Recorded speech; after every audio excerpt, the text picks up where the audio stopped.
what we are doing at the Nature Center still to this day is you can't teach, we can't, no matter how good we are, teach people all about mammals, all about birds, all about insects or any of these phenomena. What you're doing is creating teachable moments. And if they can be inspired by having an hour of a wow experience, then they will carry this on different places. And the fact that these students were now coming back by association with the schools, getting on the budget line item, now they were coming 8 to 10 times a year, each student. And so this was really a portion of the school system science program and was developed by the teachers and our staff working together after each unit was presented to tweak the unit. So we were tweaking and tweaking and tweaking until we had them to where we thought both the teacher naturalists could learn them and present them well. The teachers would prepare the kids so that we were accomplished more out in the field. The other thing that we haven't mentioned, because of the number of teacher naturalists, it became a community thing. Yes. These people reached out in the communities, became some of the best supporters of the Dodge Nature Center, be it not just with time, but financially and with inspiration to others to know that this was going on, because it was still kind of a best kept secret, even though things were going well in the region, if you will. People didn't know much about it if you got beyond, and that is important where support came, both financially from people outside and, of course, the continuation of excitement of the board and Mrs. Dodge. Those were two critical things. I loved and still treasure my relationship with your mom. We would go out and look at the land and say, well, just envision. Just that. And that was what she was all about, vision. Right. You see, that was vision. So so the expansion came then to that many people, and people were working hard. I mean, that's the other thing that this nature center had beyond any other nature centers I know any place. A work ethic. We were working hard. And I mean, people would come in the morning, and even a teacher naturalist, I can remember the day that we had to say, it was probably 4 years into the program, if you can't come, it's not just because you're a volunteer, you just don't show up. You must call in, and then you must also find a substitute. So among the 40, they had to find a substitute for themselves. That was their responsibility for that day. That was big, because it's, employees don't do that sometimes. Right. So it was a gigantic step. The teacher naturalists, and everybody was excited about that portion, and I still am excited about it today, as you can tell. The fact that so many people were involved, and so many people changed their lives. The volunteer teacher naturalists, it changed their lives. And we would take 4 to 6 trips with teacher naturalists a year to canoeing or some such little trip off base but close by to keep their enthusiasm and realize we were paying attention to their fun also. And of course, what's great is over time, as those people moved on, many of them are still in the industry. They're all still doing different things, but influenced by their time here. It's astounding. I have attended how many retirements now of people that worked for us here at the Dodge Nature Center. I just attended one for Leanne Landstrom, and she was out in Three Rivers Park system for 8 years. And we have kept together, so there's probably as many as 8 to 10 of us, Jim Fitzpatrick, and so a number of those people who were serving as staff, professional staff here, still get to see each other many, many times. Yeah. So it's been a lifelong relationship, you're right. Yeah.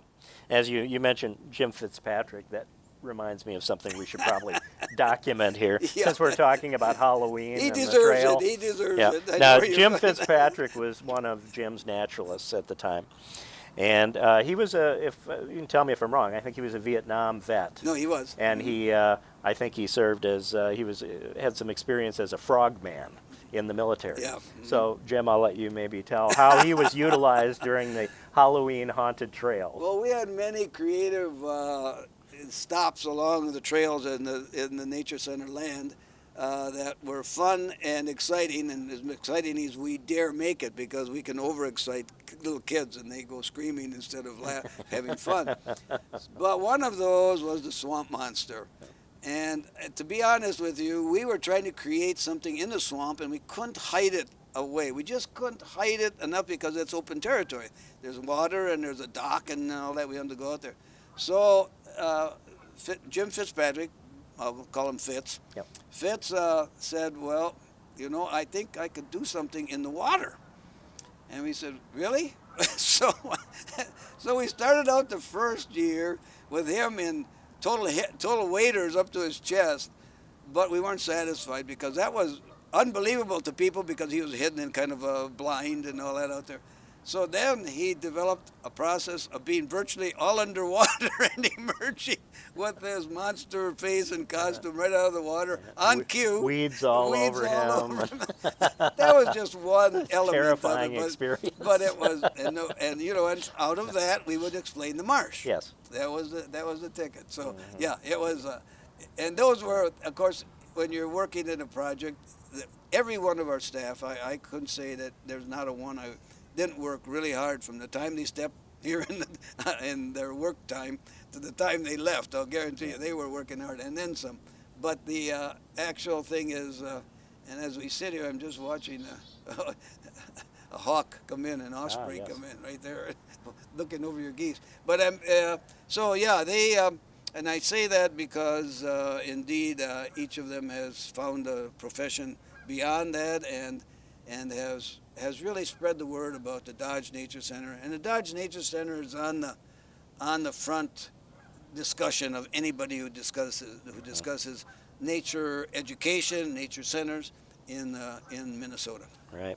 As time passes, we tend to forget, people and events, and this is kind of an opportunity to touch upon some things like that. And one name now that comes up that I'm asked about is, Rule Harmon. And it's like, what is this Rule Harmon overlook here? And who was this guy? Well, Rule Harmon was a great friend of Dodge back in the 1980s, and you interacted with him quite a bit. But maybe you could just share, how he contributed to our growth. There were a couple major things he did, and it's nice to, have that on the record that we remember what he did. Well, Rule Harmon, I first began to know him. He must have been in his 60s at that time, and I knew him all the way until into his 80s, I think. But nevertheless, Rule Harmon was a successful businessman, of course, and he then married a Weyerhaeuser family member, so they were very capable of financially supporting the Nature Center. But Rule Harmon was not a person to support anything, especially the Nature Center, without some hands-on experiences. We had an old house along Charlton. Yeah, there's a picture of him lighting that thing on fire. But we had to do it because the fire department needs perfect conditions. So we had Rule ready for 5 to 6 to 7 times, but the weather would call it off, and Rule was getting so impatient. So that's kind of what I remember is he just took on specific projects, but he was quite instrumental in, that corner lot that is now the Rule Harmon Overlook. He made that happen. The Smith Farm, I think he was the one who donated that piece. Yes, he did. Which is now the location of the preschool. It is. And so he was a good friend of my mother and Dodge as well. Yeah, something else you mentioned in the last conversation is the Lilly property, and that happened while you were here. Mm-hmm. Maybe you could kind of explain the acquisition of the Lilly property and how that happened, because I think a lot of people may not know that story. Well, the Lilly property is named after David Perrin Lilly, who owned much of that property along the way. The thought that that piece of land would be valuable was entertained by the Natural Science for Youth Foundation, but they did not have the funding to set it aside. So we began to talk to the shepherds who lived on one corner of the property and the Lillies on another side of it to discuss with them possibilities. And your mom was very instrumental because Mrs. Dodge knew these people, and she knew that, especially that they cared about some things besides just doing business, and that was important. And so over the years, it took several years, we talked about how this could become part of the Dodge Nature Center, because the Natural Science for Youth Foundation was spreading out nationally and not going to be located on that property anymore. But initially there was a farmhouse next to the church that's over there now that was used for some of our meetings early on before we had offices here, and so that was included in the whole prospect. And so what we did was work until the Natural Science for Youth Foundation had left now the area, but the land was still pending. They had made an agreement with the Dodge Nature Center, with Mrs. Dodge, that the land could be purchased. Mm-hmm. And so when they left, that agreement was still pending. And so what we did was, that was one of the things that we had to do many, many times. Many times Mrs. Dodge and I would just go look over the land and say, this should be a part of the Dodge Nature Center, because there will maybe a public program someday that this could use, but even if it isn't, it's part of a corridor of wildlife contributing to the Nature Center, as is the Marie property. So we did that long enough until we made proposals. I say we, the board of directors, and mostly your mother, made proposal of saying we would like to obtain the land. And so, of course, we wanted it to be given, but that wasn't going to be possible entirely by the Lilies. And so there was a combination of donation of property and financial arrangement to finally attain the property. And to this day, there has been through a lifetime of the Lilies, they contributed to certain things on the land. And one of the things we thought could be done, rather than have it be an alfalfa field, was to plant a prairie, a natural prairie. Mm-hmm. And so that was done with their help and our staff and the whole thing. And so the prairie, which is an entirely different habitat, became possible through all of that. But the land is invaluable, of course, as land is any place of the Dodge Nature Center. Right. And that is the history of that. And there were there were some birds that do a mating dance out there, and the birds are called woodcocks, or timber doodles. Uh-huh. And that was something your mom always wanted to see. And so we would go out, and these birds make a strange noise called peanting, and they fly up in the air. The male flies up in the air for about 40 to 60 feet, and then comes down, hoping that someplace in the arena a female will notice him.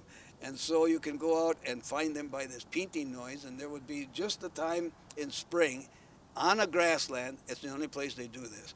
Were you the one that kind of tied us into the Raptor Center? Because we, have had a long-standing program with providing a home for disabled raptors and even doing some rehabbing. I remember programs, I think, that came about when you were here. Well, we always wanted to keep some live animals. That also becomes sometimes controversial. Should you keep live animals or not live animals to teach with? There are injured birds that are going to sit someplace in a cage at the Raptor Center, and they had very little visitation themselves at that time that we can use. And so that's how we started. That's how that I thought that was during your time. Exactly. Yep. And then, of course, ironically, one of our senior naturalists, Ron Osterberg, went to work with him eventually in his career. Anything we should talk about? Anything you want on this tape that we can? Well, I would just say promote the land. I would say that people today don't realize even what it has, and I think if I were sustaining beyond my retirement age here, one of the things I think could evolve would be even a larger public program, a more formal public program. The Lily property is unique. There's a possibility that it could be used. I would say the main property here is probably maxed out in the number of people that are trudging through it, and I would say that especially with the preschool, I mean, you got kids in that section of land. But I would say that there's some public program, and I've done a couple of them, and I think so. I think there is potential there if the board and leadership elects ever to go that direction. Right. Oh, excellent. Other than that, we left out, that you had to do physical labor work to make this center Yeah, we evolve. left that out on purpose.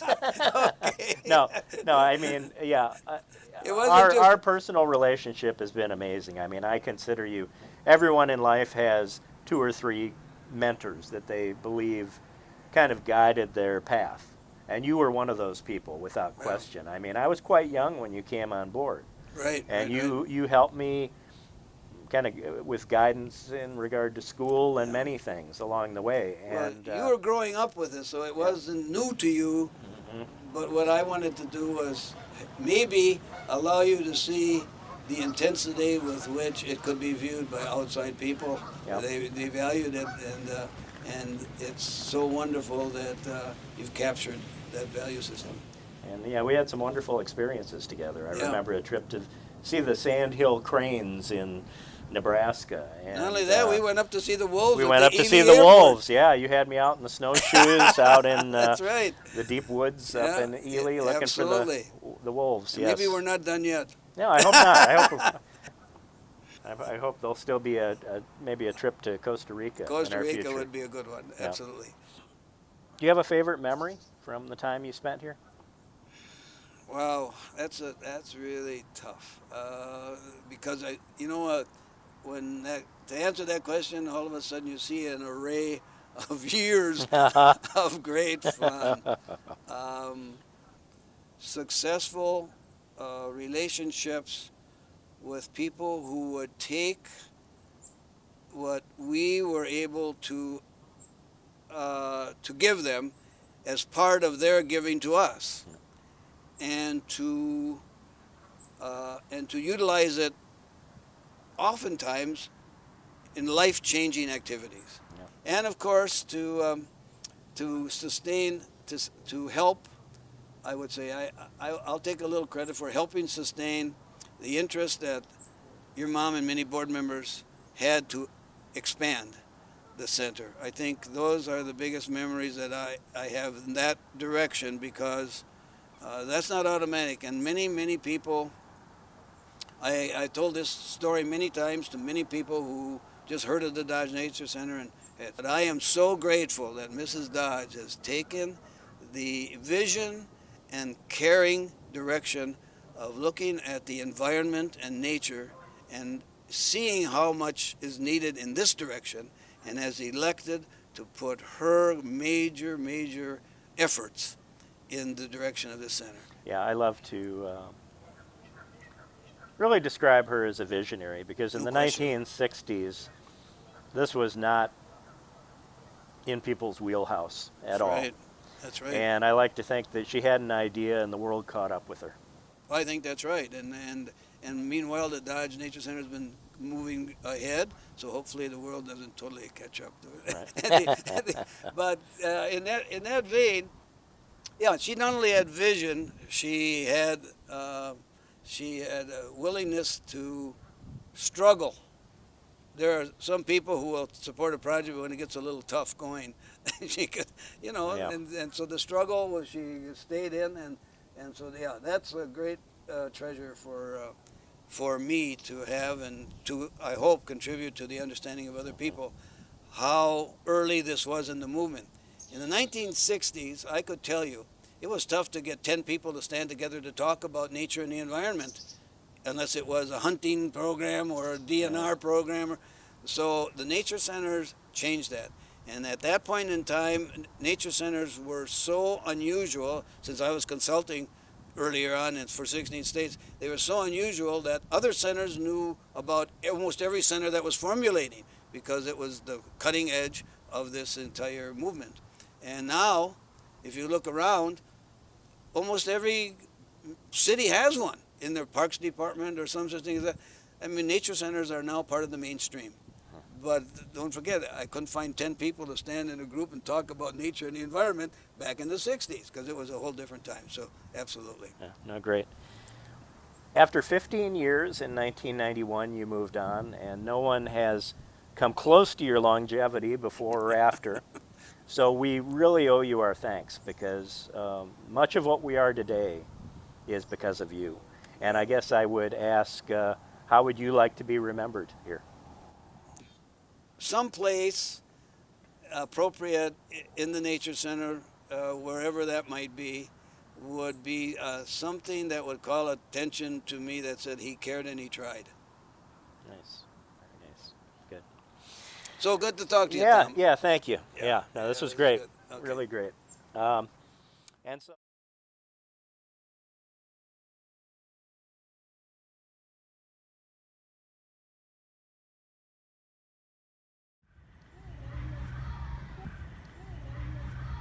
I have selected the Little Red Schoolhouse as the location for my visit with Buildings and Grounds Crew Director Dave Napier.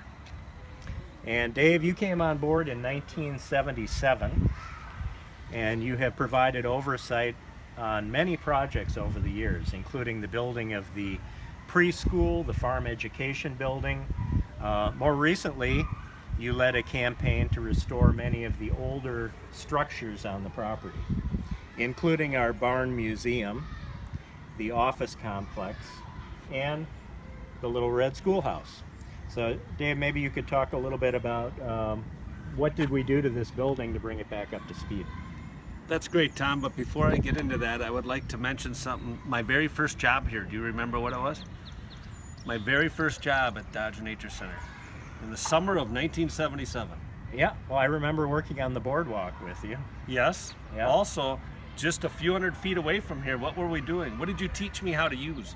The rototiller. The rototiller. Yes. Right over here. My first job was to work with Tom in the nursery, rototilling around all the trees. That's right. So I just thought I'd throw that out since we're so close to that right now. Fantastic. With the buildings here, you know, we did a recent renovation. We put all new siding on, insulation, some doors. With this classroom in here, which was our original classroom, we have converted the inside to a more warm space with carpeting, commercial grade carpeting. We did 88 bathrooms in the basement, so we can have, you know, all multiple classes. We also have in the lab where the reptiles and amphibians are, we did a nice display wall so the kids can easily see the snakes and the frogs and the turtles and everything. So we've done quite a few things. We still have a few more to do, but we are very happy to say that these buildings are original and they're still being used. We have many students through here every day. And you may recall that this Little Red Schoolhouse was built from a chicken coop back in the 1960s, and it served as the first meeting place for classes coming to the Nature Center. And now newly remodeled, it's one of our primary classrooms today.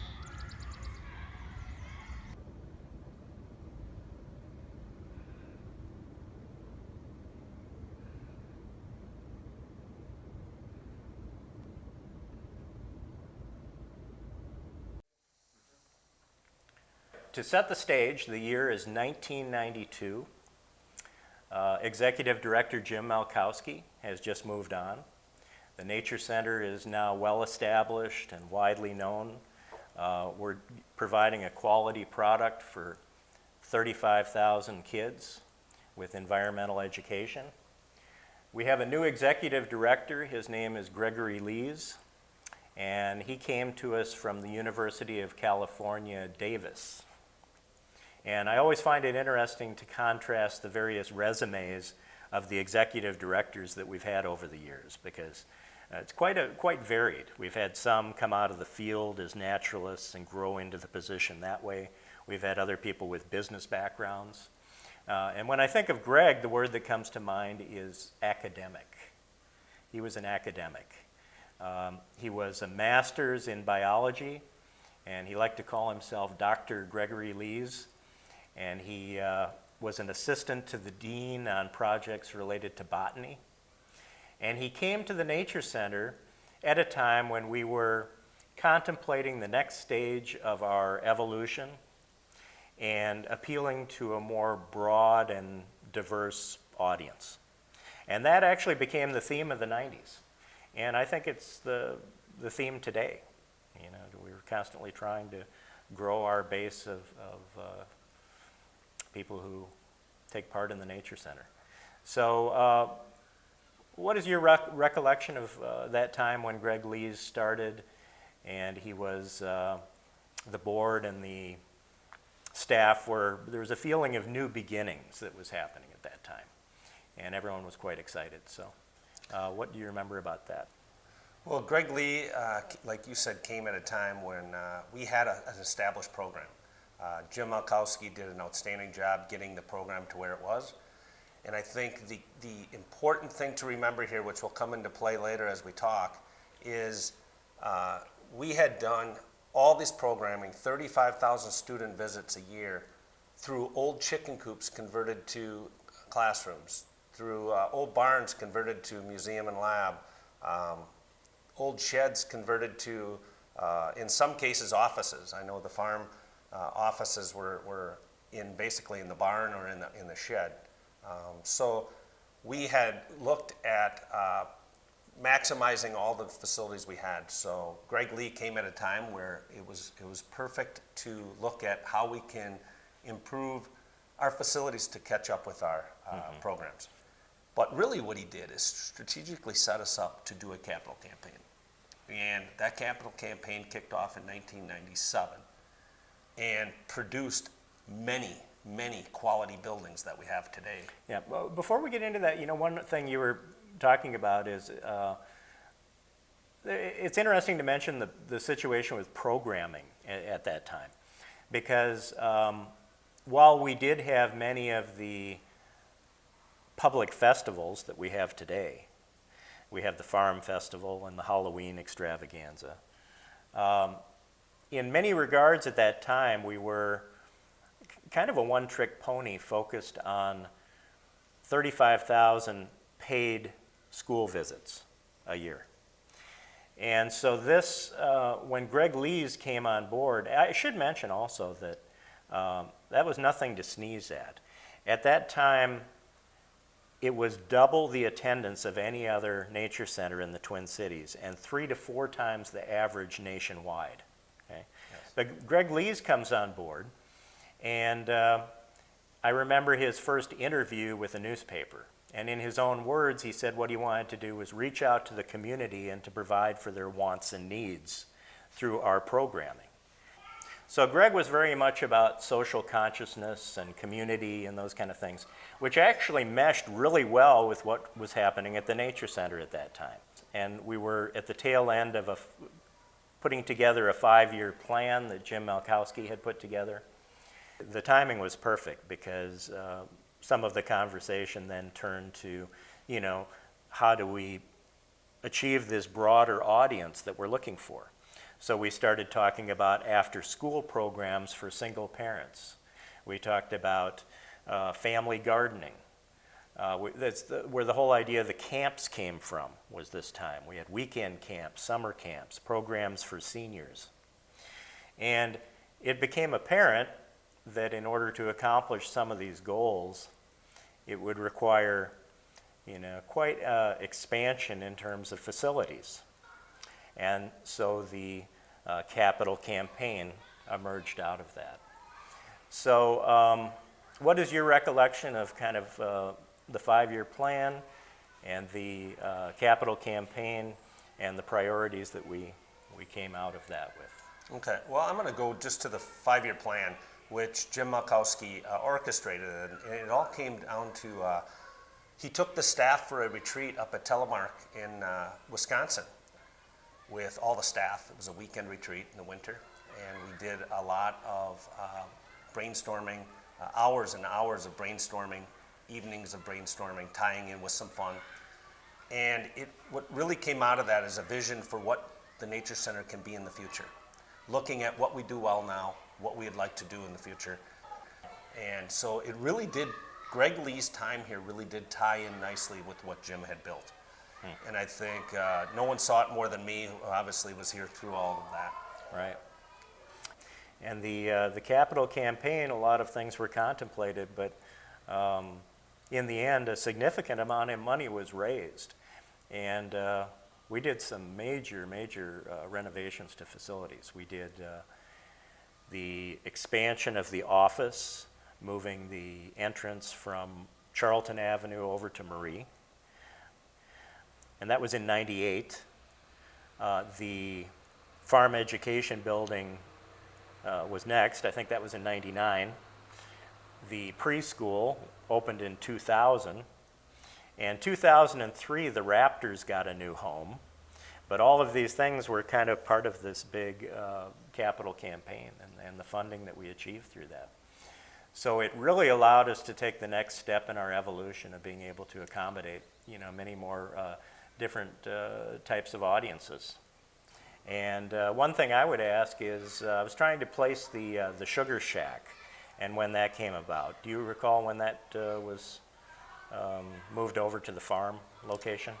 Yeah, the Sugar Shack was brought to us mostly because of Rule Harmon, a good friend of your mother's and Mrs. Dodger's, and she brought him in and helped us out. And Rule Harmon was very passionate about facilities and having what you need to do something right.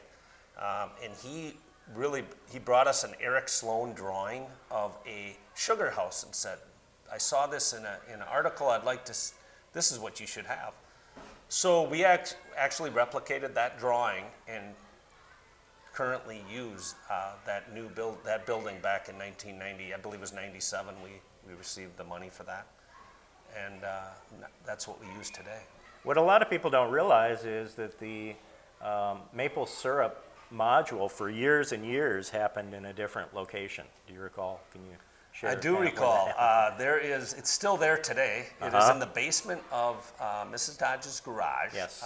One of her barns, right in the basement. Yep. It was a dark cement roof building, and most of the time you couldn't see when you went in there. The steam was so bad. You had to get down real low to see who was in there.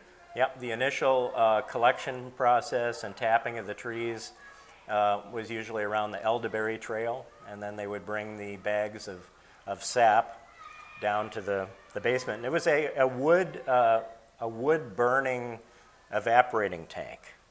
And that brings up someone I would like to mention. That his name came up once, I think, when I was interviewing Ron Ostebauer, but I'd like to say a little more about Farmer Carl. And we're talking about Carl Larson, who was with us really from the inception of the Nature Center for many, many years. I think it was, had to have been there for several decades. And Carl was your classic Midwest farmer, right? I mean, this was folklore, down to the pinstripe overalls and engineer cap. Did you ever see him wear anything different? No. In all of the days you... No. No. And he came and he plowed our fields and did the planting every year. And he was just a fixture here.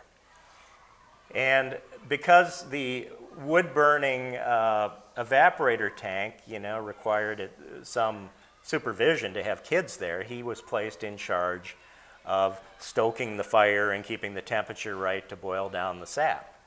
And at some point, he ended up teaching the second half of that module. I don't know how that happened, because if you met Carl, he was not someone you would associate as being a teacher. He was kind of a man of few words, you might say. But he got his routine down, and he did just a fantastic description of how you boil sap into syrup. And I always remember him concluding by holding up 3 bottles of syrup. And one was dark, one was light, and one was kind of mid-color. Do you remember this? I do remember this. And so, do you want to... Yeah, I will say, Carl is famous for these few words that he said. Yes. First of all, the kids would go in there and they'd just be mesmerized by this farmer who just had the image of a farmer.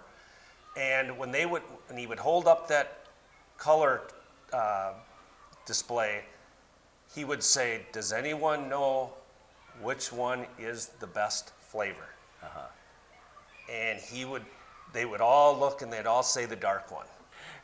Because these kids are all having their pancakes with log cabin and Aunt Jemima corn syrup.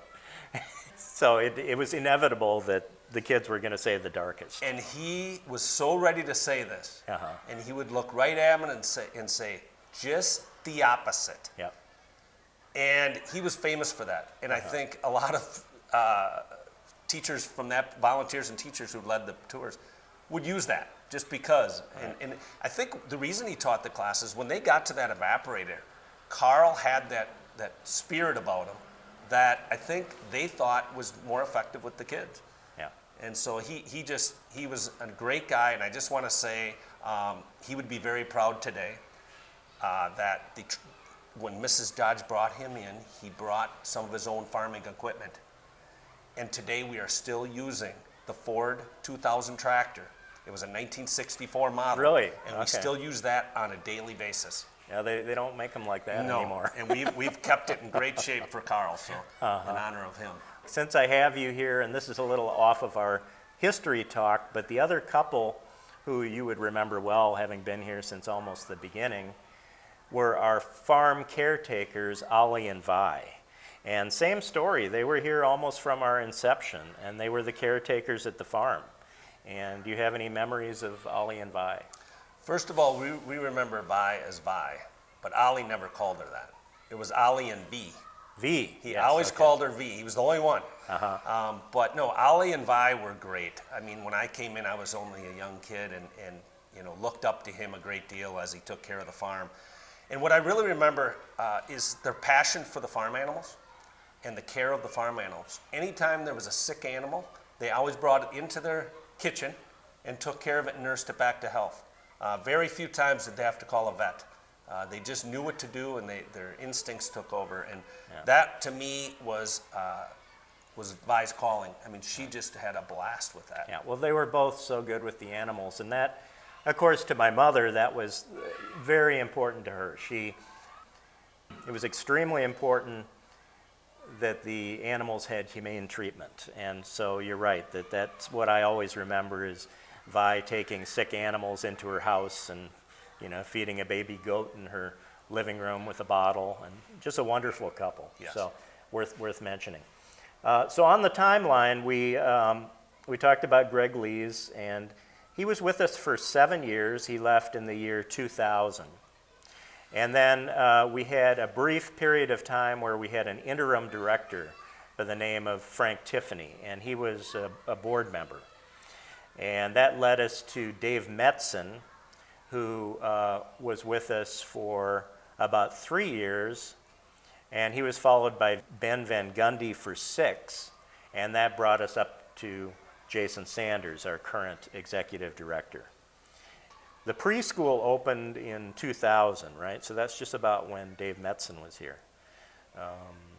Anything special on transition from Greg Lees to Dave Metzen? Yeah, I would like to talk a little bit, because Greg Lee, when the capital campaign was finishing up in 2000, Greg Lee did not actually get to see the preschool open. Mm-hmm.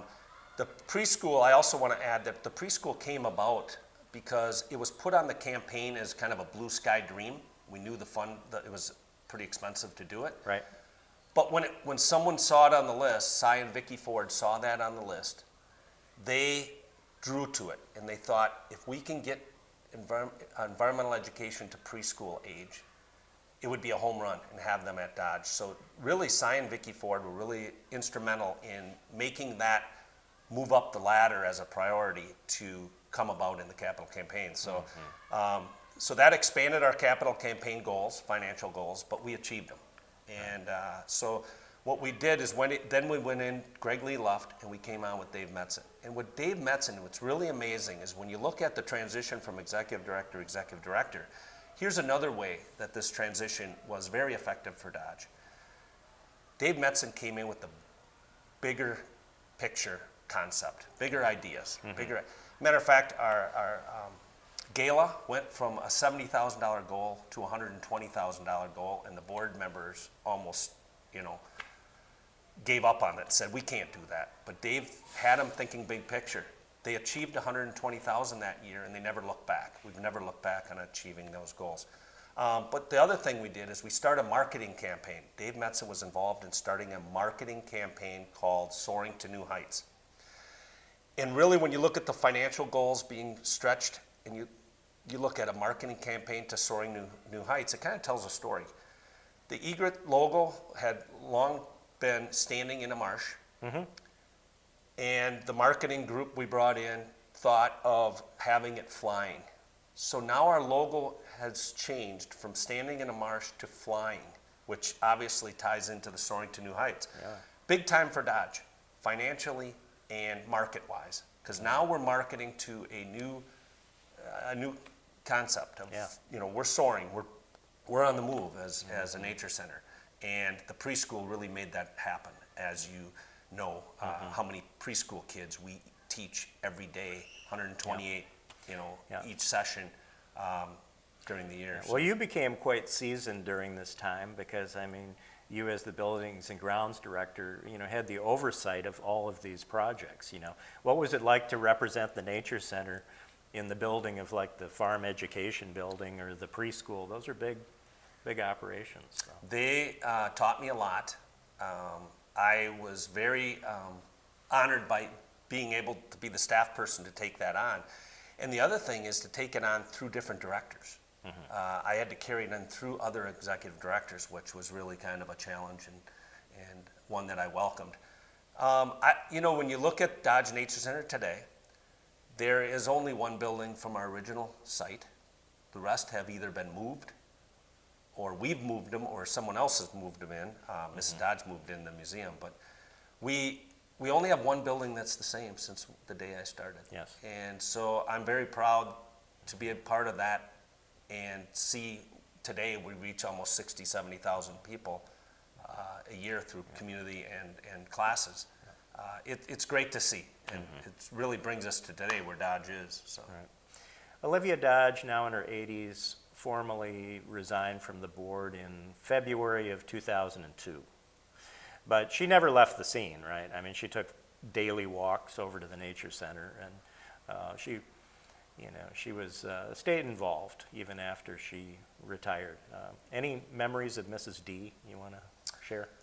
Well, Mrs. Dodge taught me many things, and I can tell a few stories. I'll tell you the story about the Smith property when Rule Harmon stepped up to say, you know what, that house, I'll help you get rid of that house, and Mrs. Dodge, took him up on it, and he literally lit the fire for the firemen to do a test burn over there and lit the house on fire.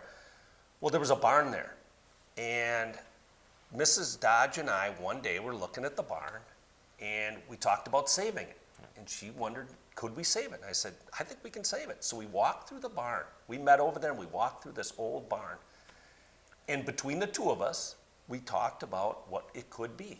Right. And we talked about having a gift shop right on Charlton. Yeah. So Mrs. Dodge made that happen. She said, you know what, we're going to save the barn, we're going to put some money into it, and we're going to use it as a little gift shop for Dodge on Charlton. Yeah. Something we were very good at is sustainable buildings. Well, she was very good at it. We moved a lot of buildings around. The barn from across Marie, her guest house, which became the office structure. I think that sales shop moved a couple times. Twice. It's now over at the farm. But yeah, it was great. We tried to preserve the existing structures rather than, as much as we could. Yeah. Yeah. So one other story I just want to go ahead. mention. Yeah. With Mrs. Dodge, when we moved the farm entrance, or the entrance to the Nature Center from the old trail down coming out to Charlton, which was that beautiful canopy. Right. When we moved that over to Marie Avenue, Mrs. Dodge and I literally walked through the woods, putting flags in, and then she would say, no, move over that way. Yeah. Putting flags in to save trees. Yes. And to create that same type of drive that we had coming in from Charlton. Yeah. She wanted it to be impactful. Yeah. Gravel road, she wanted it to be impactful and drive through the trees without hurting trees. And so that tells you about Mrs. Dodge, is about what I've learned from her, is do not negatively impact the land for something that, so that. Yeah, and it's nice to know. I don't know how many people know how hands-on she was, but she was very hands-on. I mean, she was very active over here. So, well, you have seen the workings of the Nature Center, from its very early days, and you've seen many changes. You've seen different leadership, different managers, and it's really quite an amazing 50-year run. It's quite a success story. And there are not that many organizations I can think of that have just had a continually just a very successful story through 50 years with really no big hiccups whatsoever. And I wonder, if you have any insights into, why this place is so special. Well, going back to when the whole Nature Center was officed, all the main operation officed over in Marie's office down below Mrs. Dodger's house. I would run over there to get our payroll, and I would, in the late 70s, early 80s, to today and what we're doing here. It's just come so far. But one thing that has stayed the same is Mrs. Dodge's philosophy and her guiding philosophy of trying to get students outside to appreciate and be good stewards of our land. And I'm not going to give myself credit, but I have often voiced my opinion when we're in a brainstorming session or something looks like it's going to threaten what I believe Mrs. Dodge has established here. I will voice it. And through all those executive directors, it's been welcomed and it's worked. Mrs. Dodge by no means retired in 2002. She may have stepped off the board, and said she was retiring, but she really stayed involved in, she was receiving all the correspondence, all the board packets, and just looking over. And if she had something, she would call the executive director. She'd call myself, and we'd make sure that we made it happen. So I would say Mrs. Dodge's guiding philosophy really has stayed with the Nature Center, which makes it really unique to other nature centers. Yeah. And a lot of county-funded nature centers, state-run nature centers. Dodge remains all donations. Very few, when someone pays for a class, it's probably about a quarter of what it costs to have them here. Yeah. So we really rely on donations still. And to me, I think that is special. It keeps us who we are. Yeah. Our buildings still have character. We've talked about anytime we're designing a new building, we build in that character that Mrs. Dodge appreciated. Right. So, if that's kind of how I would summarize. Yeah. Yeah, and we're a lot of good people here over the years. I think that's remarkable, and the commitment of the community to the place, and the volunteers, and everyone who's participated. It's a great story, and I want to thank you for your 40 years. Wow, 40 years of service. Thank you for everything you do every day at the Nature Center, and I hope you aren't leaving anytime soon, because we gotta. You're welcome. I think I told Jason I'm planning on retiring here, so he's not losing me. But you mentioned volunteers. I know Ron has too. I think that, to me, in the years that the beginning of Dodge, having that volunteer base was really huge. I think that was a very valuable thing to Dodge, and I think we can't overlook that. Yep. And volunteers are still strong today. So. Yeah, that was always important to her. So, well, thank you. Yeah. You're welcome. Okay.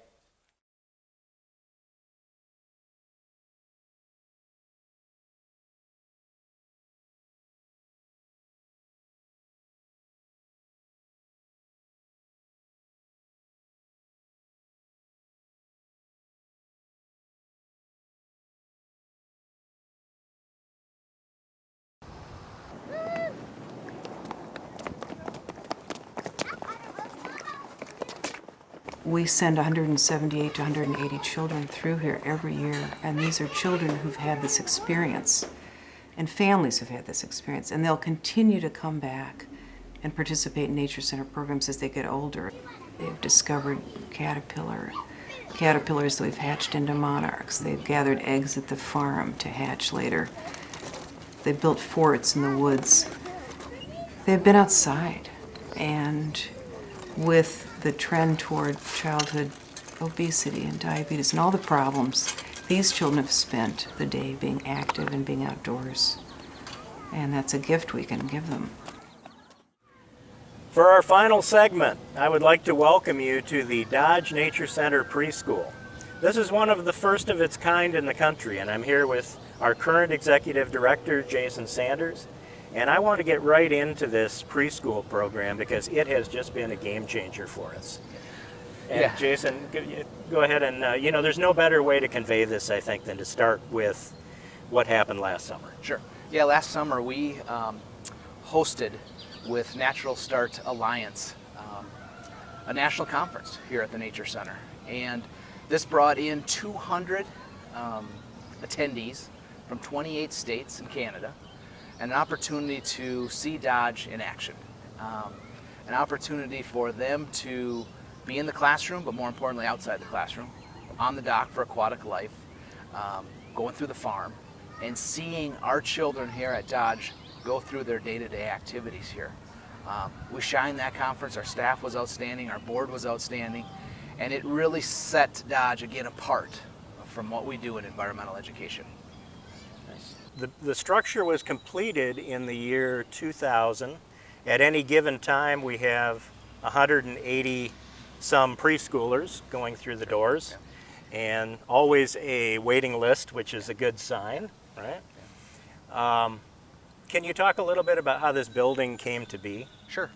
Yeah, and you know, a group of people were in a room, and I'm sure it was the board along with Mrs. Dodge, and discussing what capital opportunities are there. And you know, it was kind of the brainstorming of what ideas are out there, and someone threw a preschool idea out there.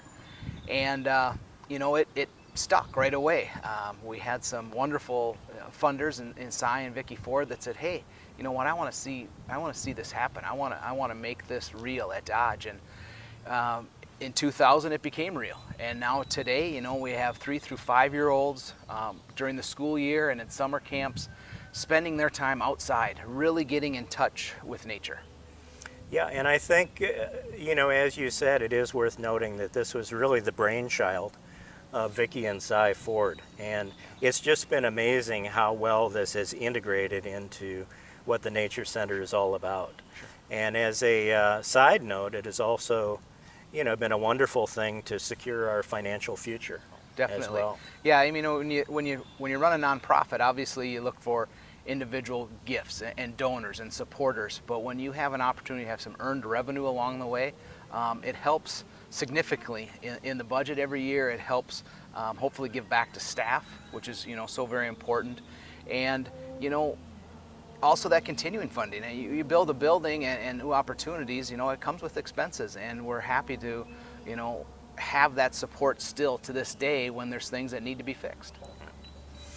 Yeah. And Jason, you came on board in 2003. Correct. In a newly created position called the Director of Volunteers and Special Events. And what was that about? What was the need for creating that position at that time? What was happening? Yeah, it was an opportunity, I think, of Dodge Nature Center and its growth. For many years, and from back from 1967, you know, our teacher naturalists, volunteers were so important to programming. And I think when I came on in 2003, you could kind of see our teacher naturalists, volunteers aging out maybe, still wanting to be involved, maybe teaching 1 or 2 classes a week, but they couldn't do the 6 or 7 or multi-days a week. And we had other needs for volunteers, from our special events to administration needs, and I think the Nature Center saw an opportunity to build on the volunteers and special events. And lucky enough for me, I had some background in the volunteer world and had a passion for volunteers. And really, that opportunity, Dodge, you know, also put together an endowment to secure this position. I see.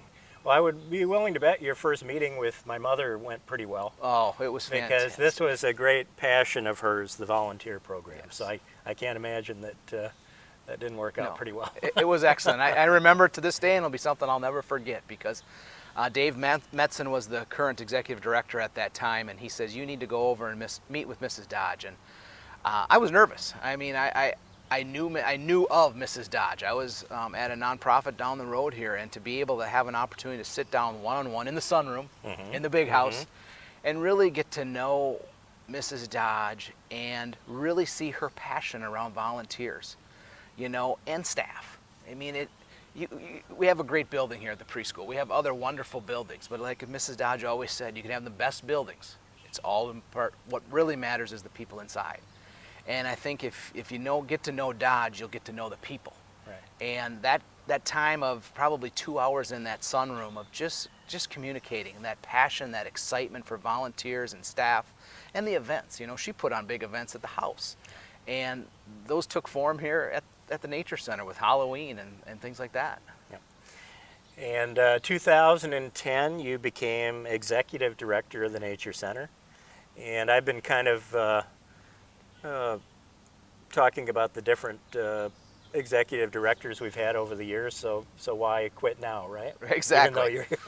Exactly. But just to, I think what has made you a really very effective executive director is your people skills.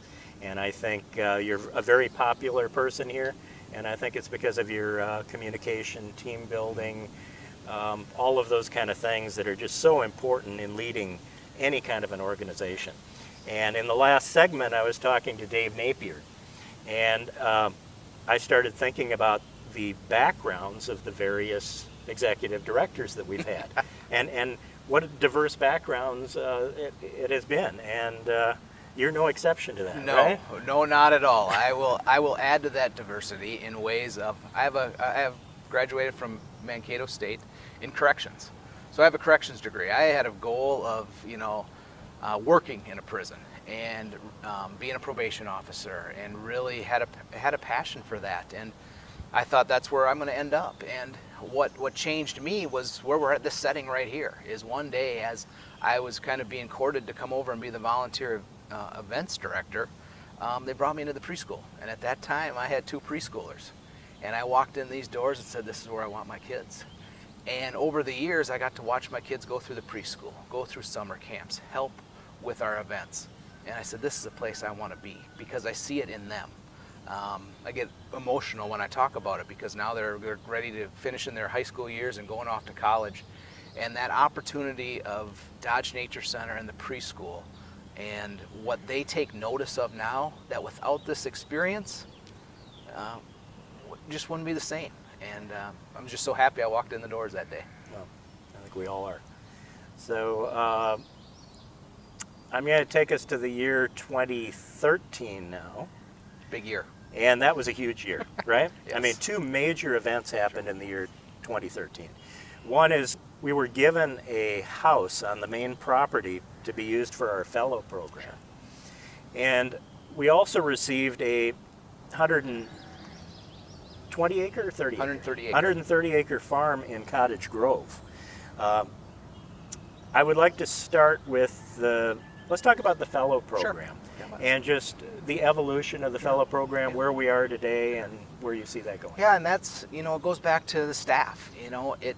It was something that was, I think, a dream for years here, is to have a fellowship program. And when I say fellowship program, that means we have interns, let's say, that are spending more than just 13, 16 weeks here. We have that. And it's difficult to work sometimes with those, because by the time they're comfortable, they're leaving us. So we create this fellowship program where college graduates are really spending a full year here. And they're really getting their hands dirty and in experiences here at Dodge. Just like the kids when they come here for a field trip. They're experiencing summer camp here. They're leading summer camp. They're tapping the maple trees. They're at the orchard. They're doing a whole variety of classes here. And it's preparing them for that next step. I mean, I think one thing that's exciting for fellows as well as volunteers coming here is you get a chance to find out if you really want to be a teacher. Yeah. I've brought on volunteers here that have worked years in accounting, CPAs, and said, I've always wondered if I should have been a teacher. Well, I get to experience that. I get to teach a class here. And our fellows get to do that. And we're at a part where we have 4 fellows every year now that are spending, 50 weeks here at Dodge. Yeah. And learning from the best, our naturalist team, and we hope to expand that even more in the years to come to the preschool and out at Shepherd Farm. Yep. Connie Otis was a dear friend of my mother's, lifelong friend, and she passed away a few years ago. And what a surprise, all of a sudden we find out that we are receiving their family farm in Cottage Grove. And 130 acres, it's very early days in regard to the Shepherd Farm, but maybe do you have any thoughts of what that might become for us? Oh, sure. Yeah, it was interesting because when you start the process of acquiring a new property, you start to think about what it could be, what's it all about. And I always kind of put myself in the position of what would Mrs. Dodge do in this situation? And I looked at the property as something that was very similar to this property back in the 60s. It sits in the middle of a sprawling development, and that sits in the middle. And we had an opportunity to acquire that, and to acquire that means some financial liability there, possibilities, and some opportunities. But you know, we took it on because we see it as a growth opportunity, number one, but more importantly, it's all our mission. And we have an opportunity to go to a new community, and we don't have to go in there and try to recreate what we're doing here, but I think based on the passions that we have as a staff, based on our founder, I think you're going to see a lot of similarities out there. Yeah. And you know, we want to do the development of programs. We want to get out there. I mean, there's trees classes that we could do right now, or naturalists, that would be just amazing, because the trees out there are hundreds of years old. So I think there's a great opportunity for our groups to grow. You know, that's a big community down there between Woodbury and Cottage Grove, so it's a whole new audience for us as well. So excellent. The year is now 2015, and I'm going to call that the year of the bike trail. Oh. And we had to this day, I have a lot of people asking me how it is that we gave up Nature Center property to accommodate this bike trail, which kind of snakes through the edge of our main property. And maybe you could set the record straight on that. Just so. Well, I can. I hope I can. Over 50 years as an organization, as a business grows, there's going to be controversy. And that was what I walked into in 2010 when I started as executive director. I mean, it took that long to get to the bike trail because there was give and take. You know, Dakota County had funding to put a bike trail in. It had to be a greenway. So in order for it to be a greenway and to get the money, it had to come through Dodge. Well, there was an understanding that it was going to go through our Marie property. And if you know the Marie property across from the main property here, is the topography there is really up and down. And to run a trail on an edge there, it couldn't be done for ADA purposes. It would have to zigzag through the property. So we had to come up with an opportunity, a situation that was a win-win for Dakota County and, of course, Dodge Nature Center. We did not want them to come in and possibly take the property. No one wins in that argument. So we wanted to do something that would run on the outskirt of the property, not necessarily through, but to Dodge. Yes. And we feel we came up with a good compromise. Mm-hmm. We feel that there's good opportunities for Dodge. It's going to bring some people to our front door. It also allows us an underground tunnel to get over to Garlow. Right. Students coming back and forth. It's safer. Mm-hmm.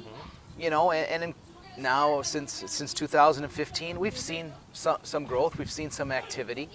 And I think there's some new things that Dodge will grow from there. Yeah, it's actually blended in quite nicely, and now that it's there, I think it's a positive in many regards. Our team worked very hard to pick and select the trees, just like your mom did, probably in the 60s. You know, one wanted to make the vision of things, and we're still correcting that today, and you can see that right now. We're planting some trees to provide some cover. Yes. Yeah. Okay, maybe for a final question here. I'm just going to ask how you view the center and who we are, and what are your general thoughts about the Nature Center, I guess is what I would ask. Well, we're an integral part of this community. And I don't think I just mean West St. Paul and Mendota Heights. I've watched us grow in numbers, and I hate to be the person that always talks about numbers. One of the first questions we ask is, how many were at Halloween event? Well, we want positive experiences in nature here, and I think that sticks out to me as the number of participants that come through Dodge, whether it's a preschooler, you know, out here with his teacher, or a field trip with our naturalists, to, you know, a new employee interview that we take on a walk here. Right. I mean, every employee that comes here typically goes on a walk and a hike. So we quickly find out how exposed they are to nature. Not necessarily they need to name the tree that they're walking by, because I can't do that. I'm learning. Yeah. I can't do that. But we want people to feel comfortable. And I think what we are today is that place that people can come to and know that they're going to walk away and they're going to learn something. Yeah. Our programs haven't changed a lot. We're still tapping the maple trees the same way they did probably from the beginning. That's a good thing. Exactly. And that sets us out from being a little bit different. Yes. Right. That's wonderful. It's good. Good description. Okay, well, the year now is 2017, and actually it really is. We have caught up with ourselves, and this is our 50th anniversary year. And to commemorate the occasion, we'll be opening the Olivia Irvin Dodge Library and History Center over at the farm location. And this will be a place, hopefully, that will tell our story, as well as celebrate the life of the founder, Olivia. It will be a place for adult education and a place that will house the archives of the Nature Center. And as kind of the gatherer of the archives of the Nature Center, as I have gone through boxes and boxes of photos to scan and hundreds of 35 millimeter slides and dozens of 8 millimeter and 16 millimeter film, I have to tell you that the inspiration for this project emerged in that process. And I hope that you've all enjoyed this, but on behalf of Jason and I, more importantly, we hope you will get out to the Nature Center and take part. It's a wonderful thing.